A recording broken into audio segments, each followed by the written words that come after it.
Good morning, everybody. Thanks for tuning in on a cloudy day before Halloween. Uh, little, I thought I'd bust out the costume from a couple years ago just for fun, so hopefully you'll still be able to take me seriously as we go through a few things. But appreciate you all joining me. I want to talk about two or three things today that I hope will be useful to all of you.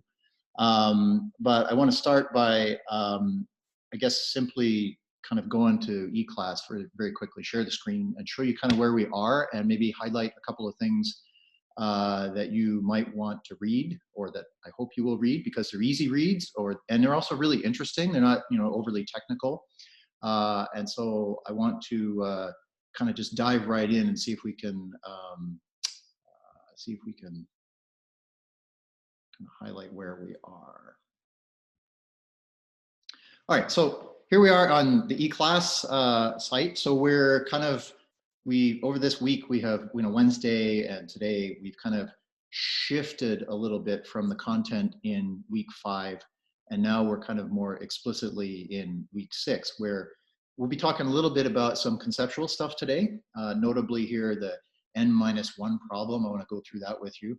But I want to point to some readings that I think you'll find interesting and helpful when thinking about international financial crises, especially when it comes to currencies and speculation.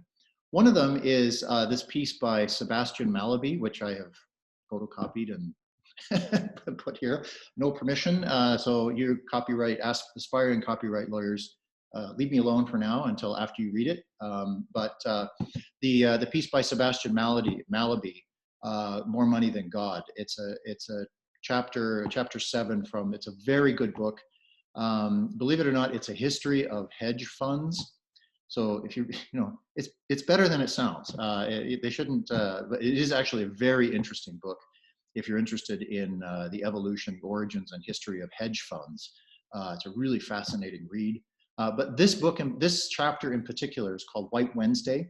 And what it's about is it's about the fall of the British pound in 1992, the speculation against the British pound in 1992 that we're going to talk about a little bit in the context of the N-1 problem. And when you read that chapter, and it's a history, it's a kind of a pretty straightforward history, you'll understand a little better how George Soros made about $2 billion in one afternoon speculating against the British pound, and why the British pound was vulnerable. And we'll talk a little bit about that today when we get to the N-1 problem here in just a minute, okay? There's also a video called Black Wednesday. It's like a BBC documentary about what happened. It's not as clear, but if you just want to watch something, and you're interested in financial crises, it's a pretty good documentary, but talks about a lot of the players in British politics. Another one that is a dense read, so don't get lost in it, is Joseph Witt. And it talks about the Mexican peso crisis in 1994.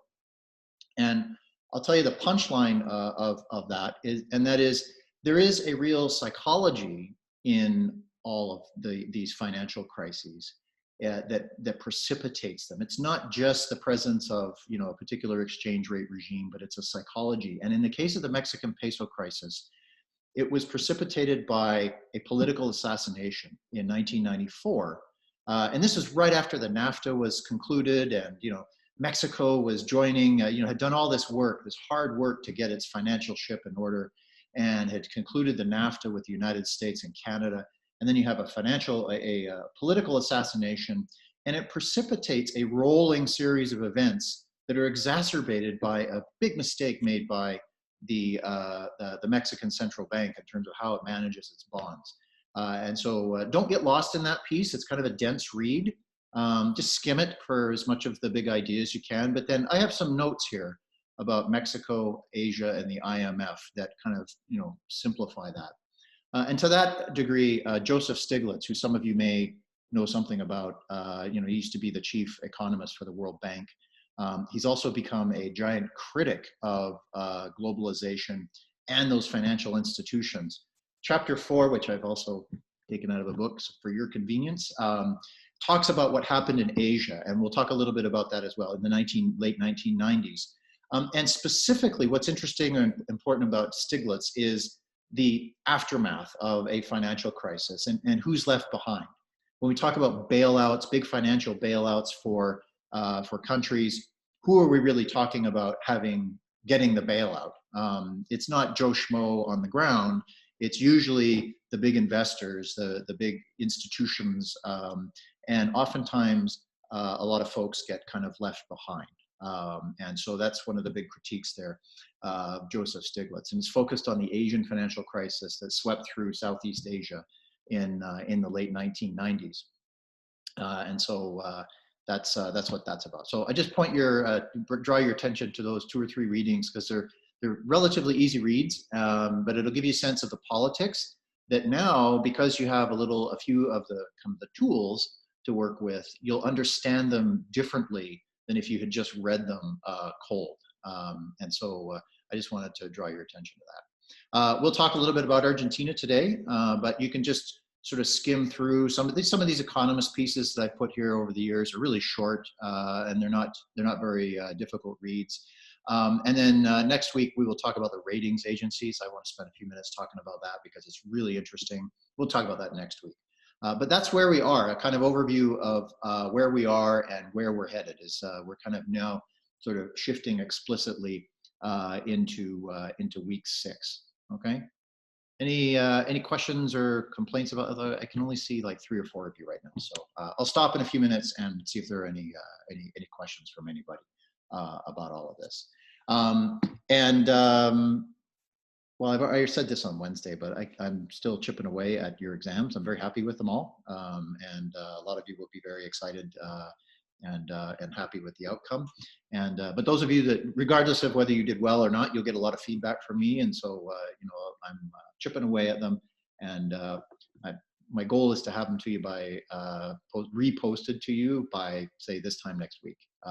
So you'll have something to chew on and think about. Okay. All right. What I want to do is I want to talk for just a couple of minutes about these notes here, the exchange crisis notes. Let's see if I can just easily bring those. Here they are. Nope. Okay, I'm just going to have to. I want to talk about these notes. So here they come. All right. So I want to say a few things that before, in kind of review fashion, before we get to talking specifically about something called the N-1 problem, which will help you understand why the advice coming out of the experience with Asia, Argentina, others, is that you shouldn't have, or you should be very careful with a fixed exchange rate regime. Fixed exchange rate regimes can work for a while. And I want to go through the cases for and against. From week 5, there's a paper from the IMF called Fixed or Float, which is worth a read, but this will summarize a lot of that for you. But the debate about whether or not there should be a floating exchange rate like Canada operates with the loonie or the US dollar, for example. Most rich economies, large rich economies, have a floating exchange rate. But there are decent reasons for a fixed exchange rate. And the punchline I want to drive home a little bit today is that a fixed exchange rate, there are good reasons for it if a country wants to adopt it, but they're often not driven by, you adopt a fixed exchange rate because of, in a sense, bad behavior, to put it bluntly. Things have gotten unmanageable, and so a fixed exchange rate makes sense. But then a fixed exchange rate can help you for a little while until external shocks hit you, until there's some unforeseen external calamity that kind of hits you. And we'll talk about that because Argentina is probably the best example of this. Argentina is a very sad case, but the current situation in Argentina is in many cases decades in the making, and we're going to talk a little bit about what happened to them in the early 2000s. So just to review, we have these different exchange rate regimes. There's no bright lines between them all, but as I say, there are cases for and against adopting a fixed exchange rate regime. And by the way, it's not just developing countries, because everything we're talking about can apply to what happened to the British pound in 1992 and the speculation against it that made George Soros so much money. And so you'll be able to follow that a little differently, hopefully after today, than you ordinarily would have. And I just want to make sure I'm recording this.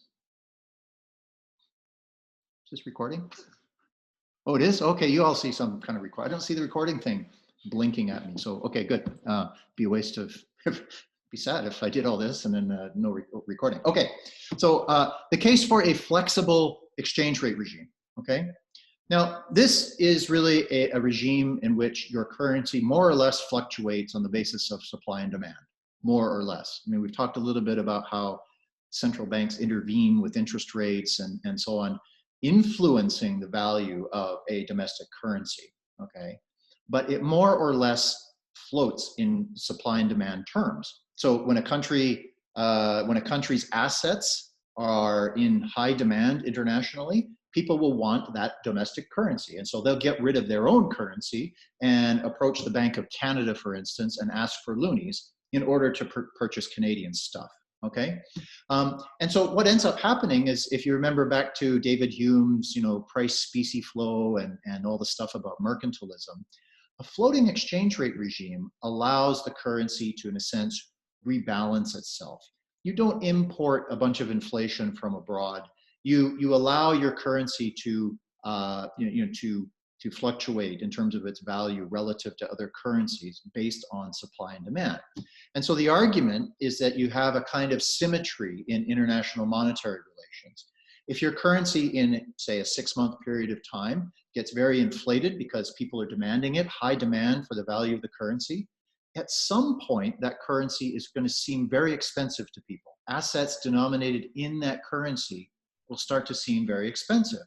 And they'll say, well, maybe there's some alternatives over here, and they'll instead start demanding similar assets demanded in a different currency, okay? And so you see that rebalancing, where then that inflated currency starts to readjust downward, to depreciate rather than appreciate in value.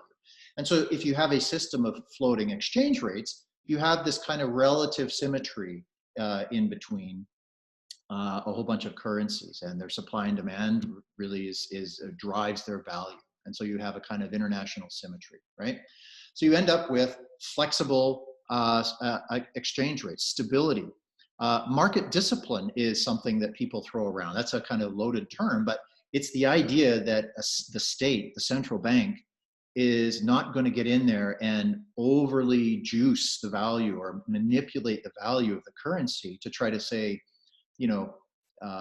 juice exports, for example. So devalue your currency so that you have, a much greater export balances, right?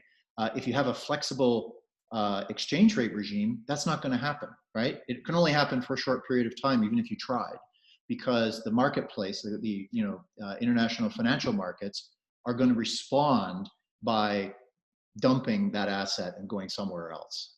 And so, there's the argument that you have some discipline in the market. I should say just something very quickly about this point under number 2, B. There's an argument that maybe the United States dollar would not be such a dominant key currency globally under a system of floating exchange rates. And that's a little bit debatable. Except that you now have several very important currencies, notably the euro, introduced in 1999, that is a serious currency. It's a serious challenger to the dominance of the US dollar. Now, whether or not we have, would you throw the Japanese yen into that mix? That's I don't see too much too many studies or arguments saying that the Japanese yen is an additional key currency. It's an important currency, but so this part of this argument around the dominance of the U.S. dollar might not be supported entirely as part of the argument in favor of a system of fixed exchange rates, or flexible exchange rates. All right. And then lastly, the most important one here under number 3, in terms of this kind of international stability, market discipline, and so on, is that it would prevent somebody like George Soros from speculating against a currency like the British pound. And the reason it would do so is because, the market is, the supply and demand are really dictating the values, and the values between individual currencies are always going to be relatively small. And so to make money as a currency speculator under a system of flexible or floating exchange rates is very, very difficult to do. The margins, the differences between currencies are so tiny.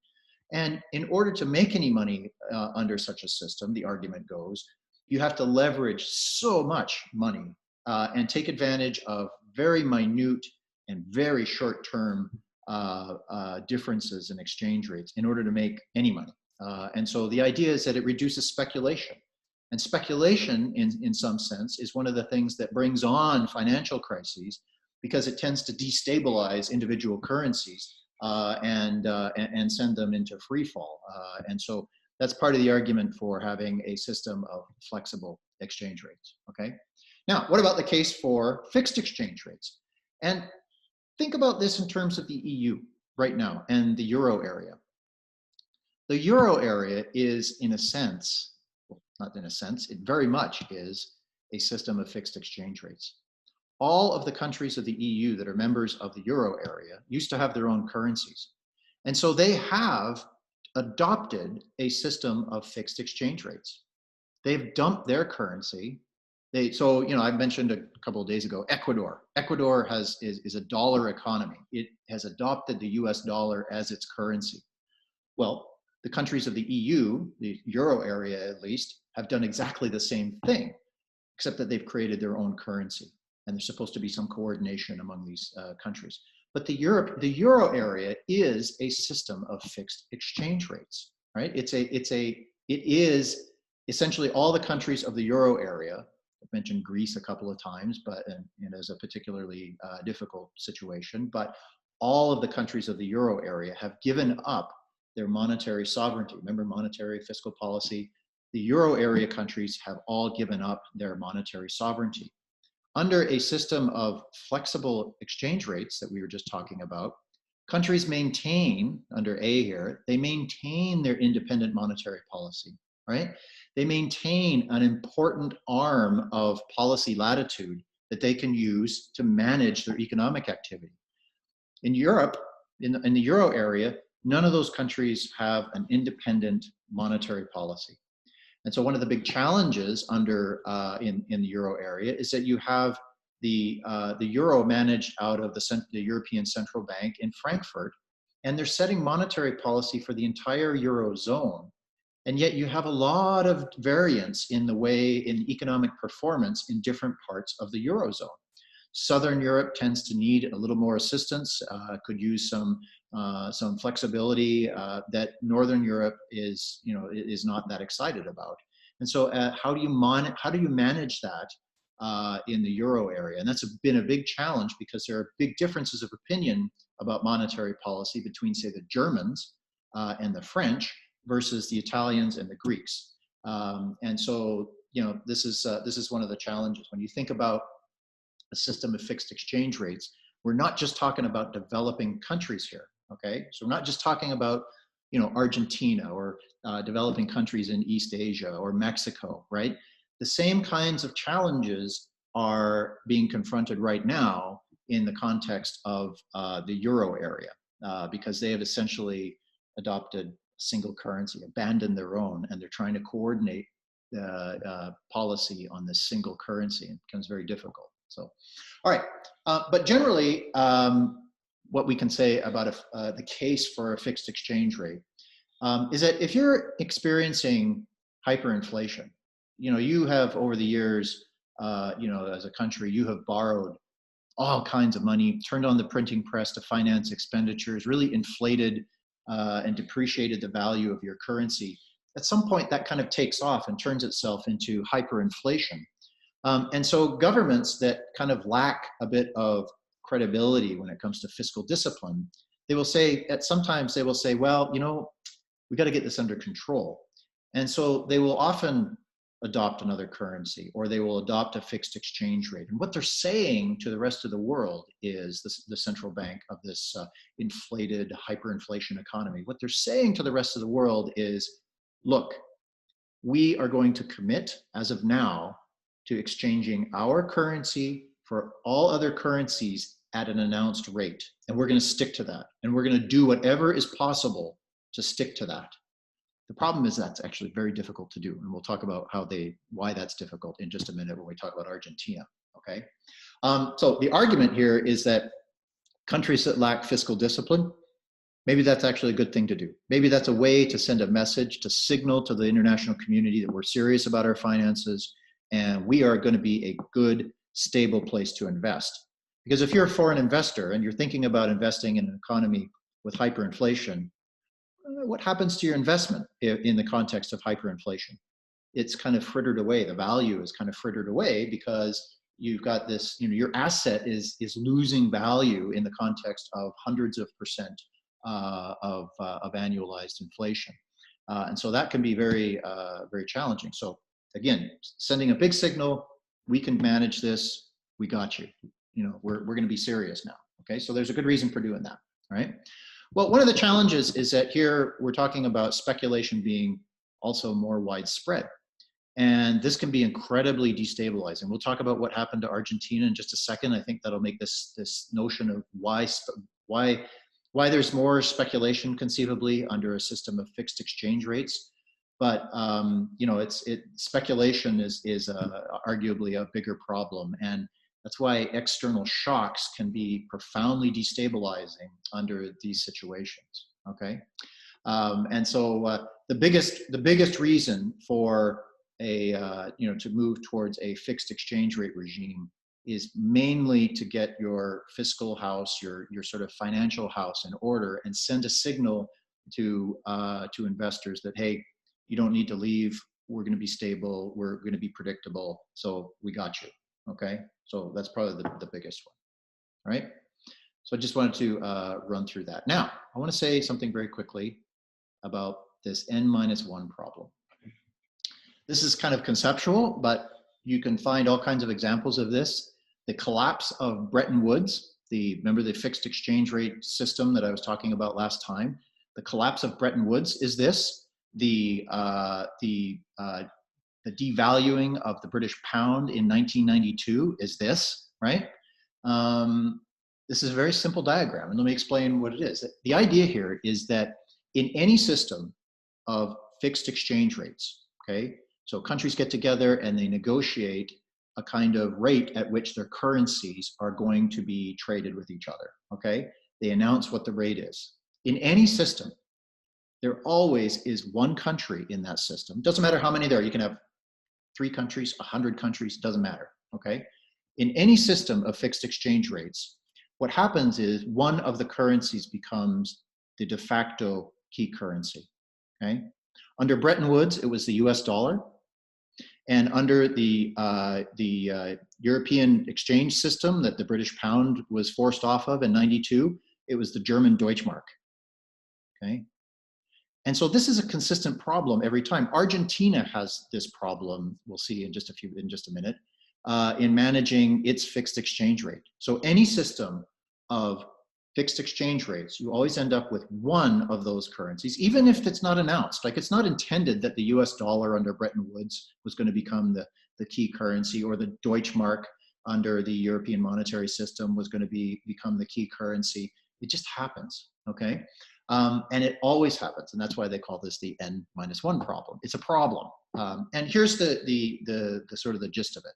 So if you imagine that this is your these are the 2 countries in your fixed exchange rate system, and you have remember, this is the supply and demand graph for currencies, right? You have the demand curve, the sloping demand curve, and you have the vertical supply curve. Remember that's because governments dictate how much money there is in the system, okay?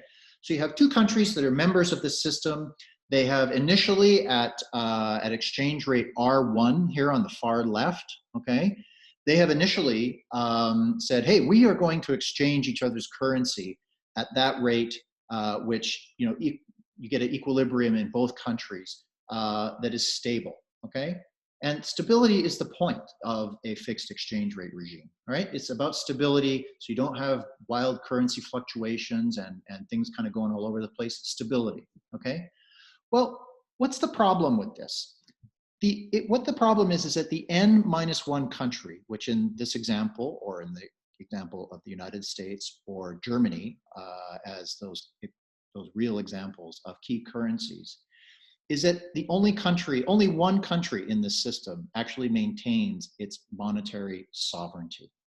What do I mean by that? Well, let's imagine that these two countries here have agreed at R1, okay, exchange rate 1, to exchange their currencies at that level. Well, what happens if country A engages in a giant fiscal expansion or even a monetary expansion? Well, the money supply for country A moves out from MA1 to MA2, right? Thereby causing a kind of depreciation of country A's currency.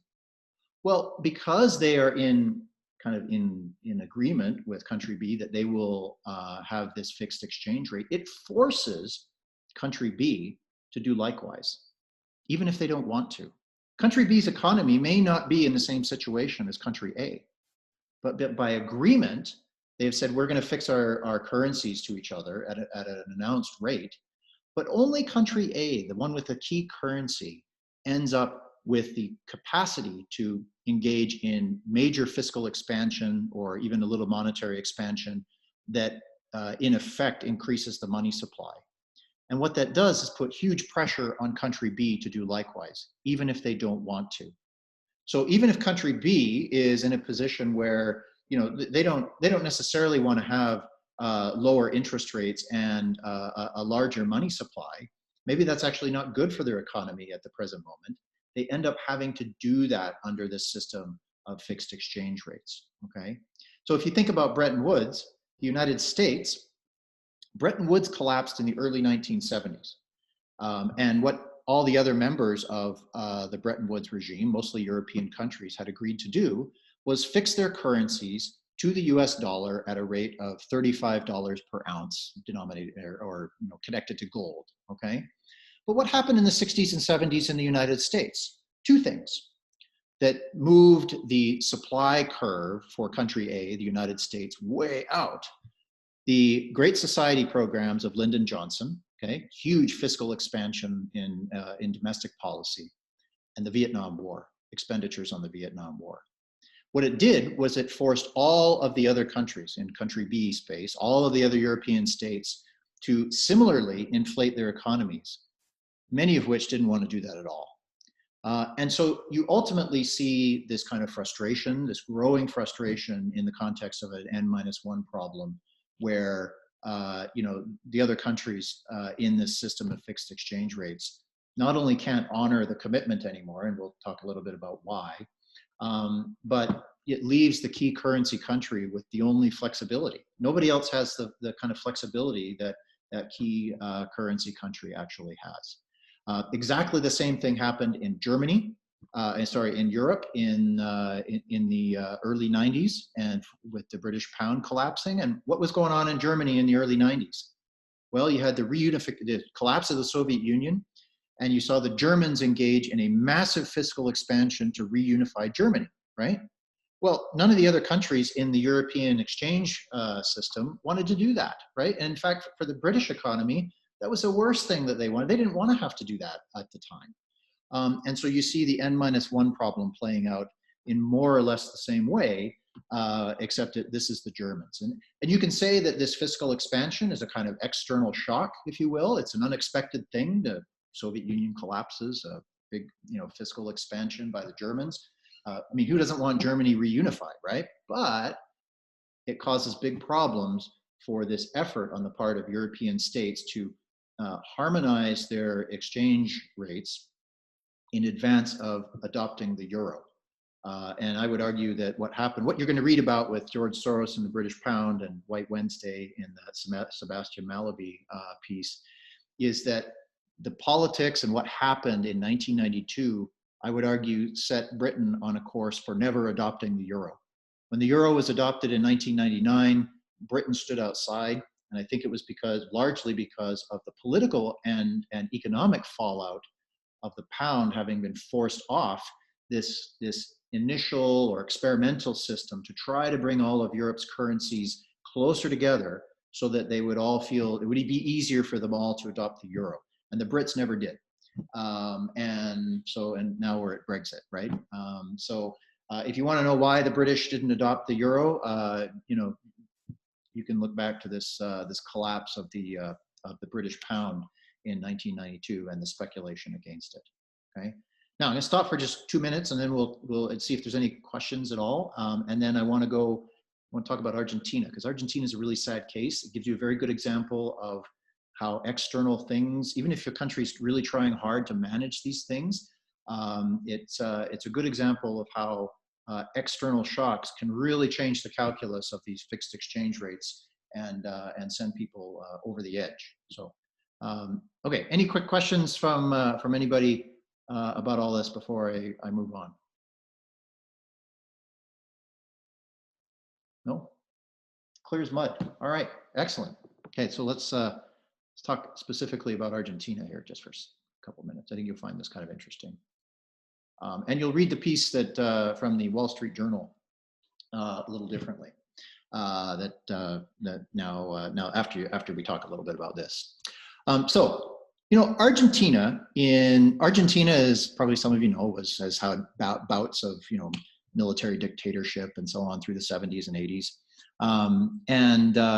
Hyperinflation becomes a giant problem as there were a lot of foreign investors that kind of exited the country, and they didn't want anything to do with a military dictatorship, and so so Argentina has to figure out a way to manage its economy, and they don't do a very good job of it because they start using the printing press, they start borrowing from abroad to finance basic consumption. Remember, we were talking a little bit about our balance of payments. And so Argentina is running a big current account deficit by engaging in all of this spending and so on to finance the country's consumption. Okay, it's having to borrow from abroad. It's having to find capital somewhere in order to finance the country's consumption, and ultimately that leads to a kind of hyperinflation in this case. Okay, so in 1992, Argentina goes kind of radical, and they say, look, we got to get control of this or we're really going to be in a lot of trouble. And the radical step that they take is to effectively dollarize. What they did is they created a currency board that was, at least ostensibly, arm's length from the government, that would manage almost like a shadow central bank that would be arm's length from the government, like most central banking should be arm's length from political interference. And so what the government did in 1992 in Argentina was they adopted a currency board that would manage the Argentine peso, independent of the state and independent of the central bank, honestly. So it's a pretty radical move to create something like this, right? A brand new institution, but they're sending this message to the global community saying, look, hyperinflation days are over. Argentina is a safe place to invest. And so what did the currency board do? Well, the currency board said, look, we, Argentina, will exchange all foreign currencies for Argentine pesos at a rate of 1-to-1, and notably the US dollar. So they pegged the Argentine peso to the value of the US dollar, 1-to-1. All right, so they didn't adopt the US dollar exactly. They still had paper pesos around, but they just overnight said every peso in the system is worth $1 US. And so if you're a foreign investor with a US dollar in hand, thinking about coming to Argentina, we are going to give you 1 peso, and it's going to have the buying power of a US dollar, right? That's a massive signal to foreign investors that the currency is going to be stable, that the currency, the domestic currency, the Argentine peso is going to be good, right? It's going to be good for a long time, right? But what are the implications of this? Okay, think about this in terms of the case for and speculation. Okay, what are the implications of saying you're going to have for every US dollar that comes into the country, you're going to have 1 peso? Well, it shrinks the money supply dramatically. All right, where you had lots of, wheelbarrows full of pesos flowing around the economy. They had to shrink the money supply in Argentina, because what it also means is that for every Argentine that shows up with a peso to the central bank and says, hey, or a foreigner shows up with a peso to the central bank, the government has essentially said with this currency board that every peso I present to the central bank in Argentina, central bank is going to give me a US dollar. If I decide I want to exit the country, I can take my pesos to the central bank and I can get a US dollar. That's a radical move, right? Because you're saying that you have enough US dollars on hand to honor every peso that is presented to you. Okay? That is a very, it's draconian, that's the word. It's a draconian move, okay? Whereas you had hyperinflation and too many pesos floating around in the economy. Now with the currency board, what they're saying is that we are good for every peso circulating in the Argentine economy, we have a US dollar to exchange for it, okay? Meaning that every time, if you go back to your current account here, every time somebody wants to import something into Argentina, okay, they are presenting pesos. Say they want to import American wine to Argentina, American wine to Argentina. Import American wine. They're saying, we want US dollars so we can buy that wine. And the Argentine central bank is saying, okay, we're going to give you US dollars, okay? So it changes dramatically the calculus here, but it also puts tremendous limits on, or restrictions on what the flexibility of monetary policy. They've essentially given up their monetary policy, because who sets monetary policy for the US dollar? The Federal Reserve, okay? So whatever the monetary policy set by the Federal Reserve is in terms of, more US dollars floating around the global economy, well, Argentina has to keep pace, right? So you go back to this N-1 problem, which is a big challenge for them, okay? So you get some real big benefits out of this if you're Argentina. And again, this worked for a little while. This was actually quite successful for a short period of time. You get price stability. There's a stability in the domestic economy because the peso is connected to the world's key currency. And that's good if you're a consumer. Prices aren't going to be, your bananas aren't going to be, 59 cents a pound, on Monday, and then, $5 a pound on Wednesday. And so, you get this price stability. You get credibility in monetary affairs. You're saying to the world, look, we're no longer going to be turning on the printing press. We're committing to having, for every peso in circulation, $1 in reserves, they call it, in the central bank, in case somebody wants to bring their peso and ask for $1, and vice versa, okay, right? But they have a complete loss of monetary sovereignty. So how do they, for example, get more dollars, okay? How do you get more dollars if you're Argentina? You need dollars in reserve on hand in order to be able to exchange them for pesos when Argentines show up and ask for $1. So how do you do that? And how do you do that, especially if you are running a current account deficit? Let's imagine, Argentine, preferences aren't going to change overnight. But if, for example, Argentina is running a trade deficit, meaning they're importing more than they are earning from exports, okay, then that implies a current account deficit, and they have to borrow from abroad, which is one of the problems they had in the first place, okay? What they really want, if you're trying to make sure you have dollars available for every peso in the system, you want to be able to earn those dollars by having a positive export balance.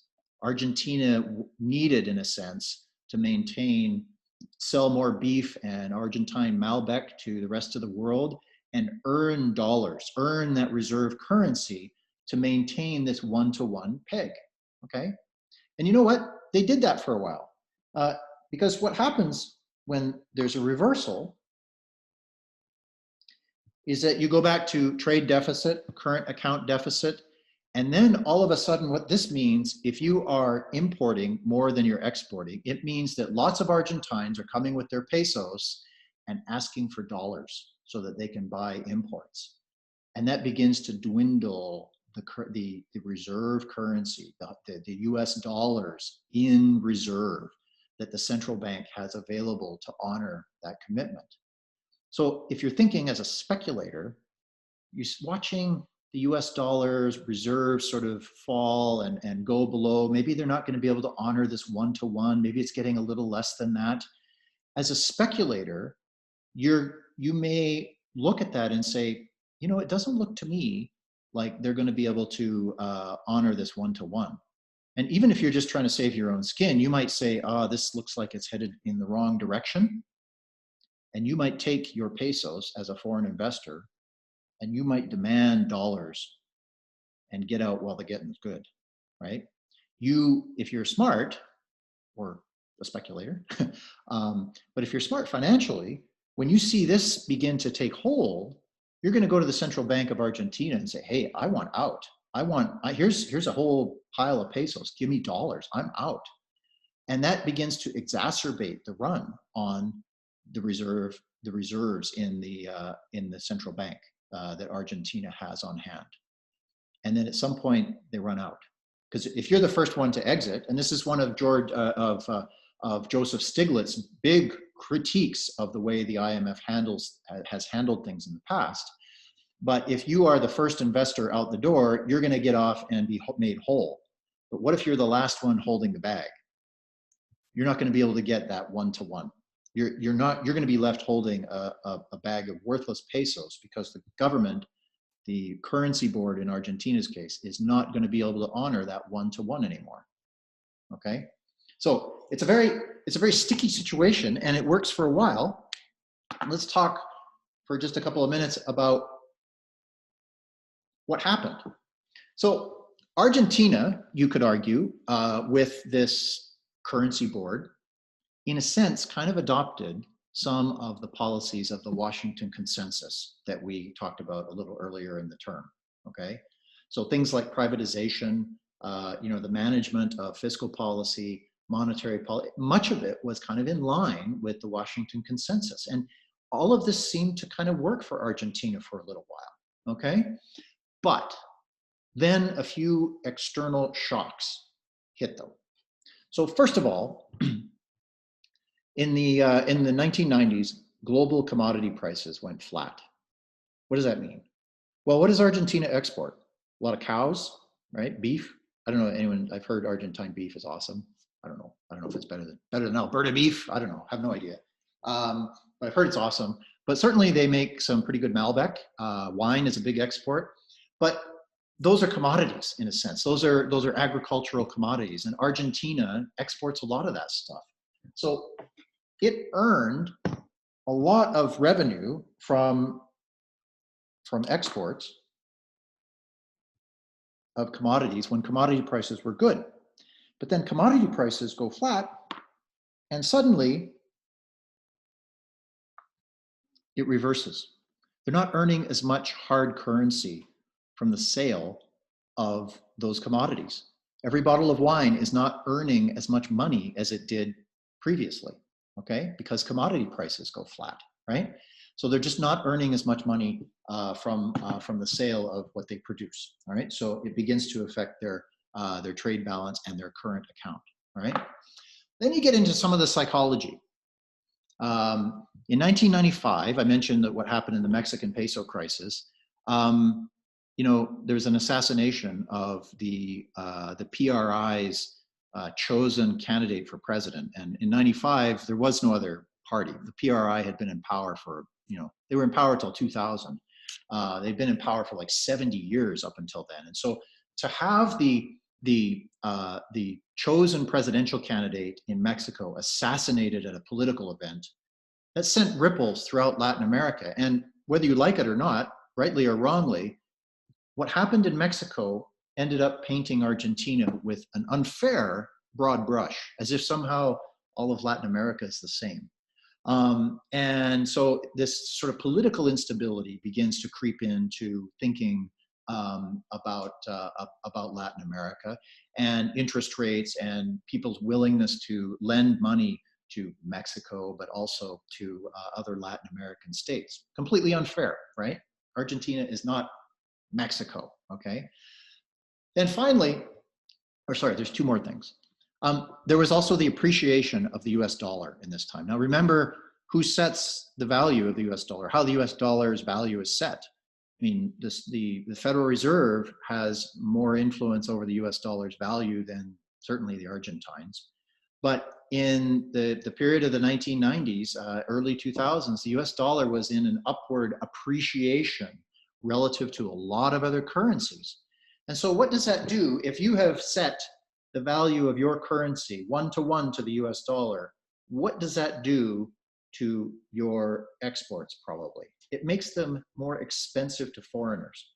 So if you're sitting in the grocery store and you're looking at Argentine wine versus maybe French wine or you know, I don't know, Italian wine, Argentine wine is suddenly going to look more expensive because the US dollar is appreciating and the peso is tied directly to the value of the US dollar. So Argentine exports of beef, of Malbec, suddenly start looking more expensive to foreigners.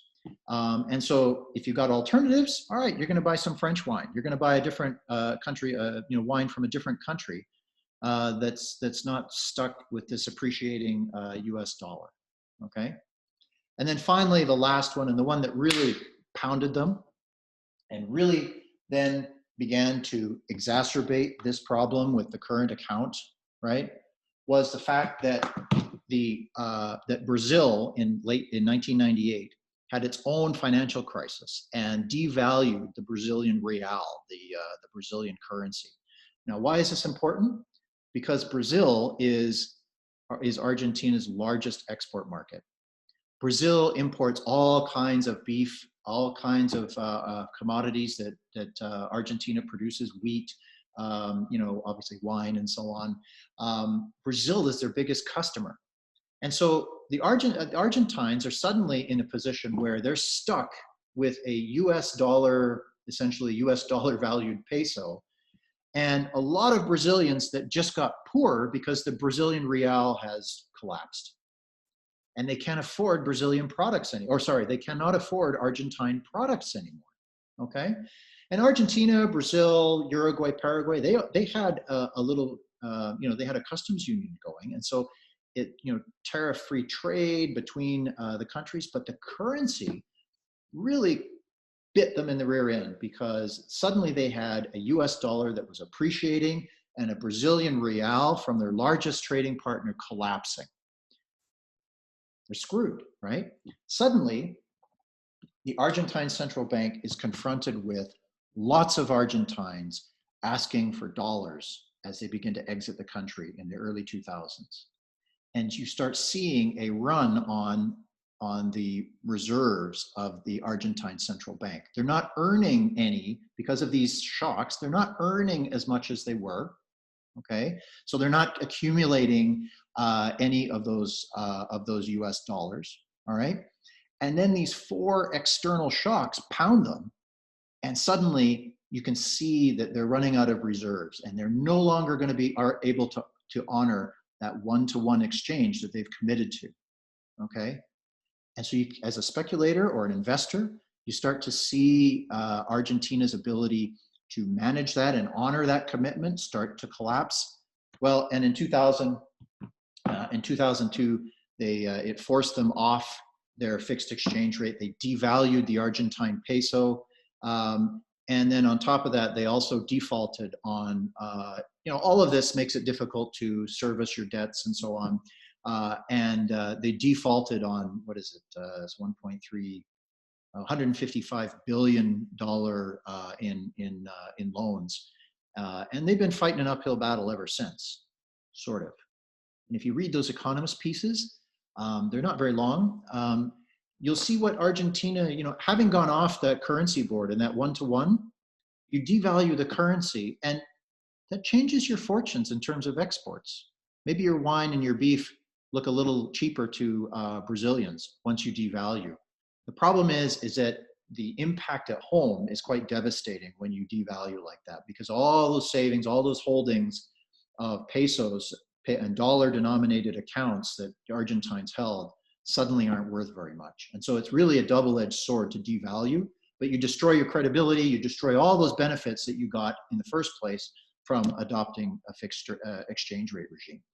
And if you read about Asia, if you read about Mexico, you will see, and even Great Britain and the pound, you will see some similarities to this story in the sense of the role psychology plays in the exit of portfolio capital, the rapid exit of portfolio capital, and the destabilizing qualities of that exit on a vulnerable economy. And that's exactly what happened in Argentina over a relatively short number of years. And so it's a fascinating story that they're still dealing with, but a very interesting one at the same time. So I wanted to go through all that. We'll talk a little bit about Alan Blinder next time. There's some ideas for how to prevent this from happening that have been floated by a lot of economists, and we'll talk about some of those ideas next week. But until then, I'm out of time. It's been kind of fun. Sorry if anybody had any questions that I missed, because I can't see anybody asking questions when I share a screen. Feel free to send them, or we can talk about them next week. But in the meantime, have a good weekend, everybody. And trick or treat. I don't know, trick or treat, maybe. Anyway, have a good weekend, and we'll see you all next week.